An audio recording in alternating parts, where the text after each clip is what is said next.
Hey there, Sharon Horne-Ellstrom here. Welcome to day 25 of the BU 365 Day Challenge. Do one thing every day that improves us. Today we're going to talk about energy. Do you have energy? Got energy? And I want to start, we could talk, remember, energy is everything, right? Energy makes up everything, depending on what you believe metaphysically. All of us, everything we see, everything we experience is a form of energy. What's the cool thing about energy? Energy cannot be created or destroyed. It just changes form. So to me, that means that we are everlasting gobstoppers, like Charlie in the Chocolate Factory. Watched with my granddaughter the other day. But really, we are infinite, I think. We're infinite human beings. We're infinite. But do we always feel like we have infinite energy? I want to start out with a card and an affirmation today, but I need a magnifying glass so I can read what it has to say. I'm not sure this is from, I'm not sure what deck this is from. I'll have to look it up.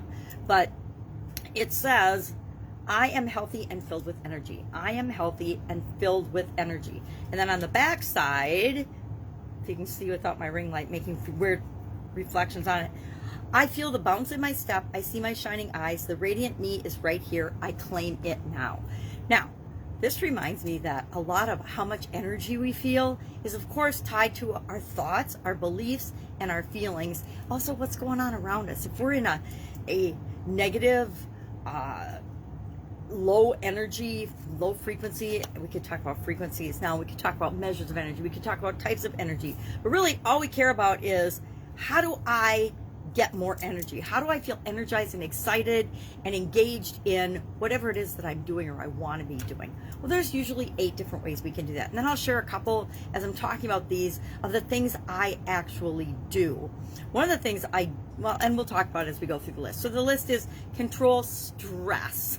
Now, and our associated emotions, right? Well, easier said than done, right? We all have this roller coaster of experiences and emotions that we're all going to feel. And sometimes we get emotions that give us more energy, like curiosity and excitement and adventure. Those give us more energy, or love. Others give us just the opposite.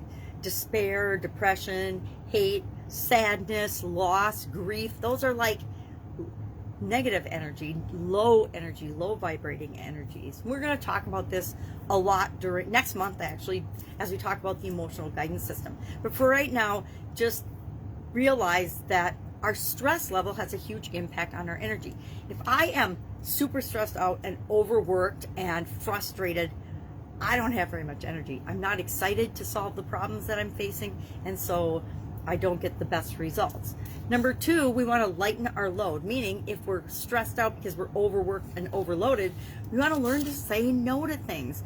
I used to be the queen of saying yes to everything, and I sacrificed my health, my sleep, which is part of my health, my nutrition, my exercise. I sacrificed everything because I was doing things I thought I should do and saying yes to things that I didn't even kind of want to do, much less was I excited about them. So how much energy and how good a job was I actually doing on all those things that were overloading me? Probably I wasn't bringing my best version of me there, right?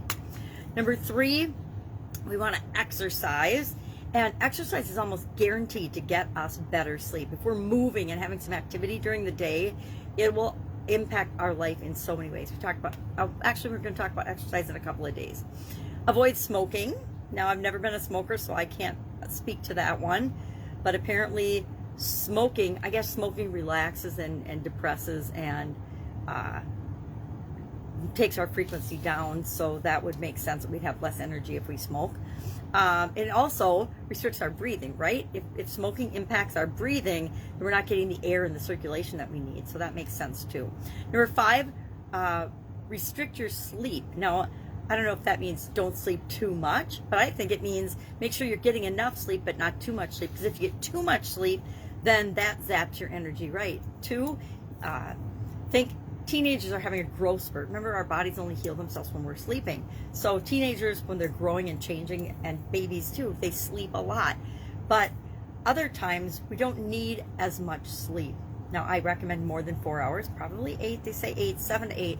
I think 6 to 7 is optimal for me personally these days, but it depends on you and what feels right to you. Remember, we're always testing things out on ourselves. We're always using ourselves as our own science experiment. And if we feel better, we have to determine what our sleep schedule is, how much we need to sleep. We just talked about sleep the other day.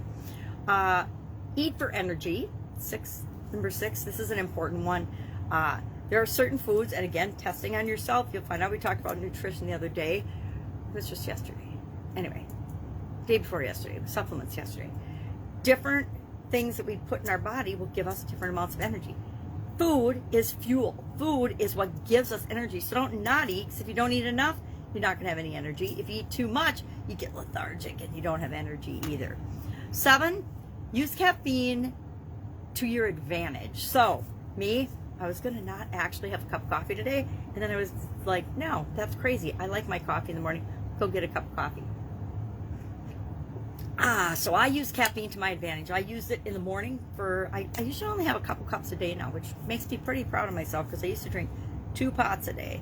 That was too much. I wasn't using caffeine to my advantage. I was using caffeine to supplement my overwork and overload, which increased my stress. It gave me more short-term energy, but it increased my stress because it impacted my sleep and exercise and nutrition and everything.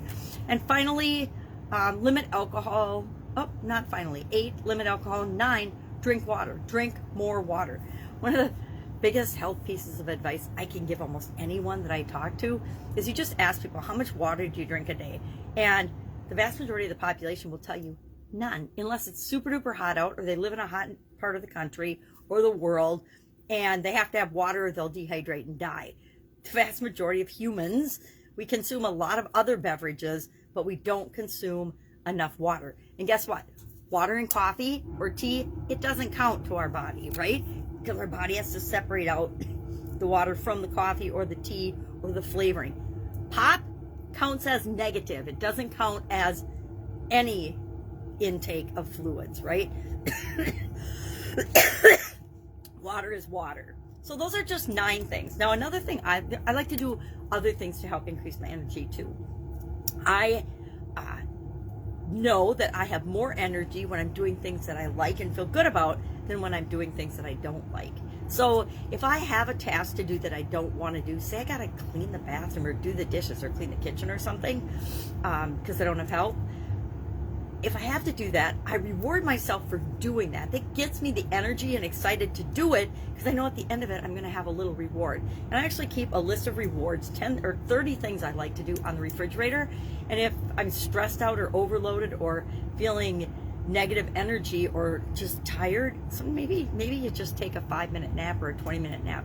Nowadays, I just listen to a meditation or a hypnosis or something for 20 minutes or 50, even 5 minutes, 5 to 20 minutes, or I'll sit down and I'll meditate for 5 minutes, or I'll just sit down and I will sit outside in nature and breathe, or I'll just look out the window and breathe and calm down and focus, and that recharges my batteries and gets me more energy. I also pick clothes and colors that I like to wear.